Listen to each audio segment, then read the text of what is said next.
Хәерле көн, Татарстан, хәерле көн, хөрмәтле телевизор караучылар. Мен Әлзәк Мәҗанов һәм тапшырыбызның иҗат төркеме барыгызга да күтәренке кәеф теләп калабыз.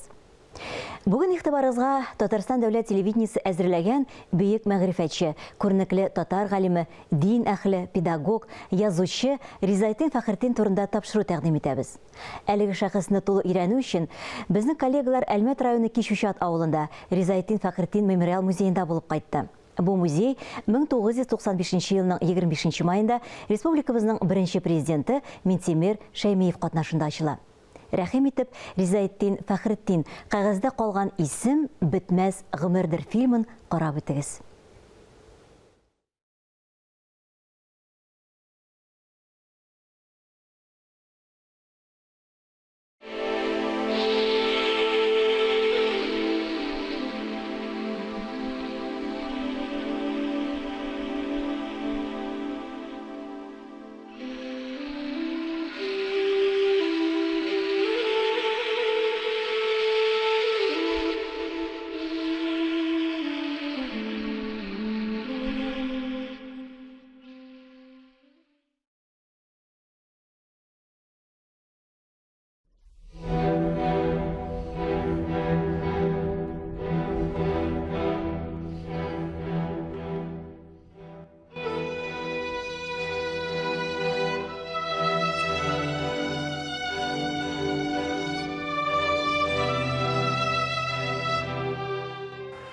Ризаэддин Фәхретдин кем ул?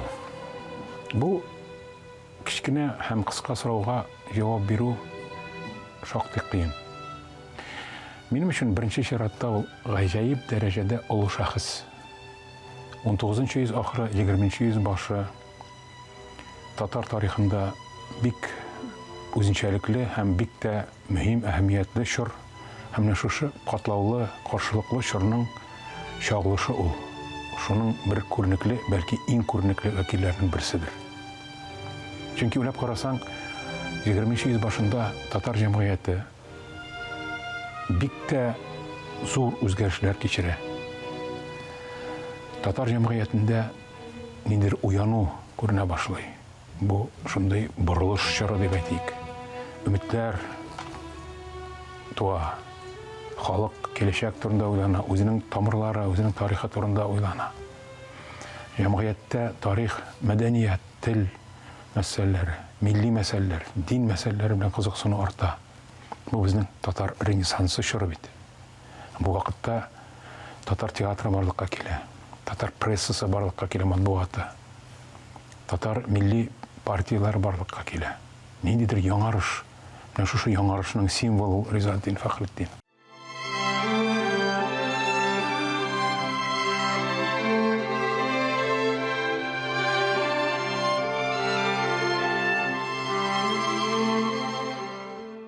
Ризаэддин Фәхретдиннең исемен карасак, инде ул гарәп теленнән тәрҗемә итсәк, диннең ризалыгы дип тәрҗемә ителә. Шуннан да гүзәл исем кушкан аңа атасының имам булган. Ул үзе Кишүчат авылында туа. Кишүчат авылы ул инде хәзерге вакыттагы Әлмәт районындагы авыл. Ул шунда туып, 6-7 яшькә хәтлек менә дини сабакларны башта әнисеннән ала, аннары әнисеннән алганнан соң 1 ел Чистай мәдрәсәсендә гыйлем ала, аннары Чистай мәдрәсәсеннән кире әйләнеп кайтып, ул инде үзләренең авылларыннан ерак булмаган Түбән Чыршылы авылы дип тә әйтәләр. Түбән Чыршылы авылында ул шушы гыйлемне үзләштерә һәм инде менә барлыгы алганда ул 21 ел дәврендә шушы мәдрәсәдә укый. Мәдрәсәдә укыган вакытта Ризаэддин Фәхретдиннең кулына Шиһабеддин Мәрҗәнинең Назуратул Хак дигән әсәре килеп керә. Ул вакытта китап сатучы килә аларның авылына, шунда ул шул китапны сатып ала. Һәм аны укыганнан соң аның акылы ачыла, ул укыйсы килеп китә, гыйлемгә мәхәббәт уяна. Шушы Мәрҗәни китапларын соңыннан укып, шуның үзенә бик зур гыйлем туплый башлаган. кызганычка каршы инде ул аңа Шиһабиддин Мәрҗани белән очрашып, озын итеп сөйләшеп утырулар насыйп булмый. Мәрҗани белән тиз вакытка гына очраша ул. Галим сорый яннан, син кем дип.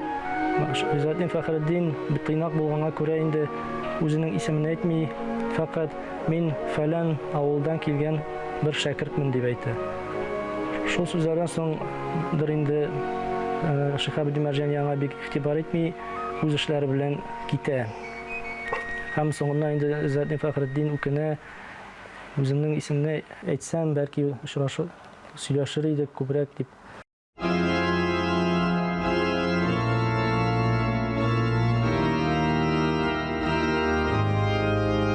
Мәдрәсәне укып тәмамлаганнан соң ул инде Петербургка, үзенең шәкертенең әтисе чакыруы буенча Петербургка бара. Петербургта баргачтан ул инде анда шундый ислам дөньясында танылган шәхес, реформатор да дип аны әйтәләр, Җамалетдин әл-Афгани белән күрешә, таныша һәм инде шуннан соң шушы шәхес белән аралашып, фикер алышып, сөйләшкәннән соң ул инде шулай ук әйтә, менә шулай ук миңа бу шәхес бик зур йогынты ясады дип. Һәм инде шушы сөйләшүдән соң ул инде кире өенә әйләнеп кайтып, үзенең менә шушы дини карашларын яңадан карап чыга һәм үзенә бер никадәр нәтиҗәләр ясап, алга таба гыйлем алу юлында алга таба эшен тырышлыгын куя.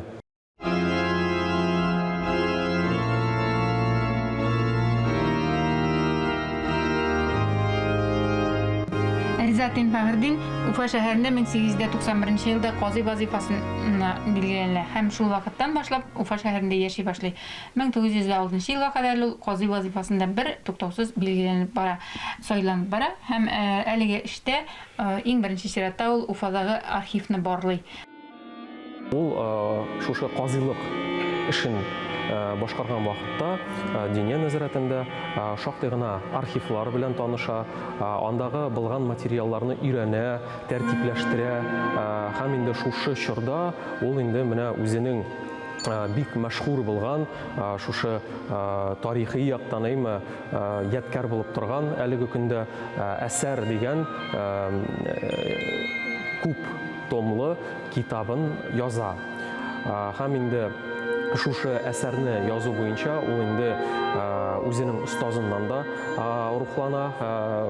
Мәсәлән, Шиһабиддин Мәрҗани шулай ук менә шундый библиографик әсәр язып калдыра. Белгедә китапта күрәсез бар авылларның географик атамаларының күрсәткече һәм әлеге күрсәткеч буенча ачасың, карыйсың, кем турында язылган, әлеге шәхес кайсы якныкы, кайларда йөргән. Һәр барчасы аңлашыла, әлеге кешенең шәхеснең укыткан укучылары, шәкертләре, балалары барчасында күргән мөмкин. Мәгълүмат җыярга тырышкан ул китаплардан җыйганын, кабер ташларынан, кулъязмалардан, менә шулай кешеләргә хатлар язып сораган ул. Менә шул кеше турында сез нәрсә дә булса белмисез дип. Кайбер кешеләр анарга җавап биргән, кайберләре бирмәгән инде менә шулай каршы килеп, ул кеше турында язарга кирәкми дип, менә ул күбрәк инде дини кешеләр булган инде. Аның шушы вакытта шактый языла серия дип аны әйтергә була, әхлак буенча. Риза Фәхретдин хатын-кыз мәсьәләсен бик нык тирәннән алган. Асыр башында хатын-кызны югары итеп күтәрергә ярамаган вакытта ул баштан язган нәсихат китапларын кыз балалар өчен дип шулай бит, аннан соң язган ул тәрбияле хатын, тәрбияле ана, аннан соң язган ул бик данлыклы безнең белә торган Сәлимә яки Гыйфәт, Әсмә яки Гамәл вә җәза дигән әдәби хезмәтләрен, аннан соң әдәби хезмәтләрдә генә тукталып калмаган, ул язган энциклопедия хезмәтләр. Нинди хатын-кызларга без тигезләшергә тиешсең, нинди хатын-кызлар булган һәм нәрсәдән біз сокланырга тиеш, анысы да бар. Һәм шунысы кызык, аның тәрбияле ата дигән хезмәте юк. Менә ни өчен юк дип уйлыйбыз, чөнки беренчедән инде бу тәрбияле ата дигән хезмәтне аңа хәтле Ибраһим Идрис дигән шәхесебез язган була. Һәм икенчедән безнең уйлавыбызча тәрбияле ата китабын язган булса һәм төрле сәбәпләр белән аның балалары начар юлдан киткән булса, аңа бит әйтерләр иде, менә син үзең тәрбияле ата китабын яздың, ә үзеңнең балаларың шундый, үзең тәрбияле була алмагансың дип. Бәлки шуннан ул шул сәбәп белән язмагандыр дип тә уйлыйбыз. Ул китаплар әле Уфа, Татарстан җирләрендә генә түгел, хәтта Кытайга да барып җиткән. Кытайда аның мәгърифәт, насихат китаплары буенча кызыксынганнар, аларны мәдрәсәләрдә дәреслек итеп тә кулланганнар. Гаиләдә алган тәрбияне аннары беркем дә боза да алмас дип әйтә ул. Шуңа күрә кешегә иң беренче шул әһәмиятле. Әгәр дә кеше гаиләдә дөрес тәрбияләнсә, аның фикере дөрес юлдан бара торган була. Киләчәктә ул кеше, ата кеше булсанмы, киләчәктә ана булсынмы, үзләренең балаларын да дөрес тәрбияләй алалар, милләтпәрвәр кеше буларак тәрбияләй алалар.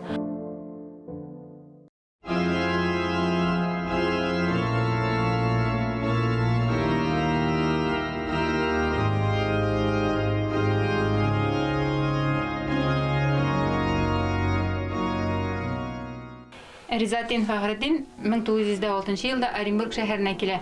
Һәм Оренбург шәһәреннән аны чакырып китерәләр бер туган Рәмиевләр Мөхәммәд Закир һәм Мөхәммәд Шакир Рәмиевләр. Сез аларны беләсез, Дәрдмәнд дип берсен шулай бит. Әлеге Рәмиевләр Ризатин Фахретдинне Вакыт газетасында баш редакторның урынбасары эшенә чакыралар. 2 ел дәвамында Риза Фахретдин шул вазифаны үти, әмма ләкин ни дәрәҗәдә интеллектуаль гыйлемле икәнлеген күреп алганнан соң Ризатин Фахретдинның әлеге шәхесләр Ризатин Фахретдинне Шура дигән журналның баш редакторы итеп билгеләр. Әлеге журнал чыга башлый 1908 елда, һәм 1917 елның декабрь аенда аның соңгы номеры чыга. Шулай итеп, әлеге журнал 10 ел дәвамында дөнья күрә.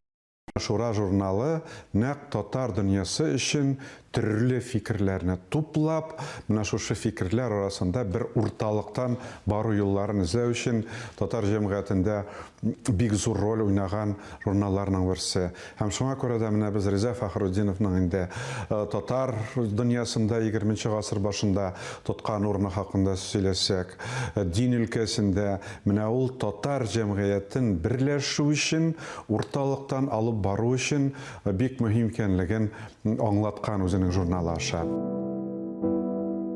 Шура журналында мөхәррир булып, баш мөхәррир булып эшләгән вакытта, ул әлбәттә Россия белән генә шикләнми. Аны бөтен төрек дөньясында беләләр. Чөнки ул чыгарган китаплар, ул чыгарган әсәрләр, алар иске татар телендә булалар күбесенчә. Берәр кая барса, аны инде шактый гына яхшы иттереп каршы алалар. Аның белән инде махсус берәр нинди югары кешеме һәм берәр нинди шәхес килсә, ул инде әлбәттә Оренбургта Ризатин Фахретдин янына кирип чыга торган була. Риза Фахретдин шул вакытта Оренбургта эшләгәндә, ул тәрбия эшен ташламаган. Әхмәт бай Хөсәйнов анарга шундый тәкъдим ясаган, Хөсәйния мәдрәсәсендә укытырга. Һәм Риза Фахретдин бик теләп ризалашкан һәм кичкенә үзенә кирәкле булган гыйлемнәрне балаларга җиткерүне үзенең тырышлыгын нәмдә яңадан дәвам иткән. Ни өчен ул бик риза булган пирдәшләргә, чөнки башка мәдрәсәләрдә кадими фикердә, кадими дәреслекләр бирсәләр, биредә инде халыкка кирәкле булган география, хәзерге вакытта без менә зоология, биология һәм башка шундый дөньяви фәннәрне анда инде укыта башлаган булалар. Шуңа күрә Риза Фахретдин бик теләп ризалаша һәм биредә ул дин дәресләре бирә.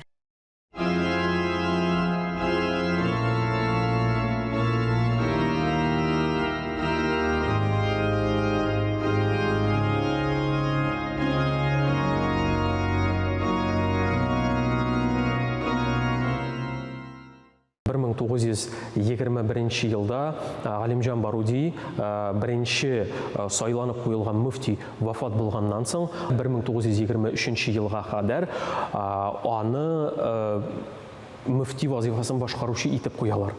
Аллаһу акбар, Аллаһ Ризаэддин Фахрутдиновның мөфти буларак сайлануы очраклы түгел. Һәм Ризаэддин Фахрутдинов мөфти буларак ул менә 14 ел эшли, үлгән 36 елга кадәр. Бу чор менә Россия мөселманнары өчен бик катлаулы чорларның берсе булган. Чөнки бу инде революциядан соңгы большевиклар атеистик идеологияны әкренләп 17 елда алар әле идеологияны бик актив кулланышка кертмәгәннәр. Алар инде атеизм турында сөйләсәләр дә, менә Ризаэддин Фахрутдинов мөфти булган чорда атеистик идеология инде ул беренче планга чыга, һәм инде большевиклар аны тормышка ашыра башлыйлар. Риза Фахриддинге 1926 елда хат килә чакырып, аны Бүтән дөнья мөселманнар конгрессына һәм Риза Фахриддин 1926 елда Сауд Арабстанына Бүтән дөнья мөселманнар конгрессына бара. Конгресска үзегенә бармый, менә шу 7 кешелек коллектив белән бара. Әлеге конгресста катнашып, Ризаэддин Фахриддин Бүтән дөнья мөселманнар конгрессында гарәп телендә башыннан ахырына кадәр әлеге конгрессны үзе алып бара, чөнки Сауд Арабстанының әмире аны билгеле вице-президент итеп әлеге билгеле документларда бар архивларда. Совет хакимияте Ризаэддин Фахрутдиновны мөфти буларак аның авторитетын күргән, һәм шуңа күрә дә 20-нче елларда Мәккәдә булган халыкара конференцияда Ризаэддин Фахрутдинов Советлар Союзының зур делегациясын башында торып Мәккәдә катнашкан. Ләкин инде бу мөгаен теге коммунистлар өчен бүгенге көндә Россиядә Советлар Союзында дөресрәге әле динне biz бөтенләй бетермәдек, менә безнең мөселманнар бар, дип шуны күрсәтергә эшләнгән бер чара гына булгандыр. Ризаэддин Фахриддин соңыннан инде бик җафа мәшәкатьләр күрә, аның инде тентүләр узалар, күп китапларын, кулъязмаларын алып китәләр, конфискациялиләр. Ләкин ул барыбер язуын ташламый, тагын яза башлый шул китапларын. Ул барыс китапларында исендә калдырган һәм шуларны яңадан яза торган булган. Ризаэддин Фахрутдиновның менә тормышы 36 елны тамамлана, бу инде нәкъ менә репрессияларның көчәйгән чорына туры килә. Әгәр дә инде Риза Фахрутдинов исән булса, мөгаен ул репрессияларга эләккән беренче шәхесләрнең берсе булыр иде.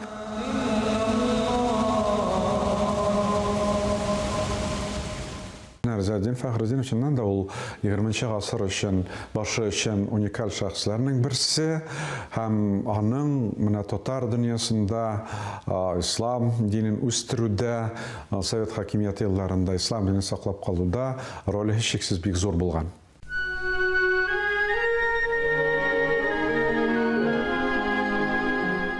Безнең өчен Ризаэддин Фахриддин ул үрнәк. Аның иҗатын өйрәнү, аның язмаларын өйрәнү, аның тырышлыгын аңлау, аның хыялларын хәзерге көнгә кадәр җиткереп аңлату, ул безнең бик олы зур бурычыбыз. Әлбәттә, Ризаэддин Фахриддинның мирасы, фәнни мирасы, әдәби мирасы өйрәнелә.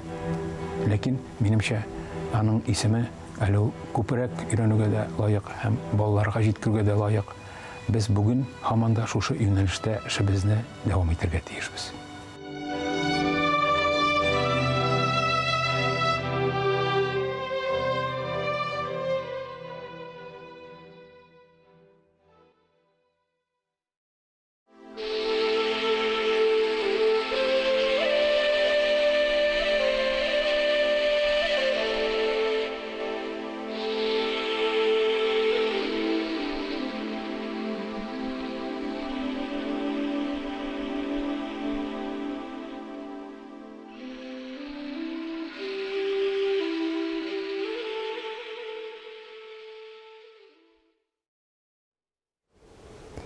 Гыйлем һәм тәрбия ырлыкларын ихлас һәм мәхәббәт белән чәчегез. Киләчәктә файдалы җимешләрен үзегез җыярсыз дип язып калдырган Ризаэддин Фахриддин. Бөек мәгърифәтчебез мирас итеп калдырган насихәтләрне киләчәк буынга да тапшырыйк. Бүгенгә менә шулар. Исән-имин булыгыз.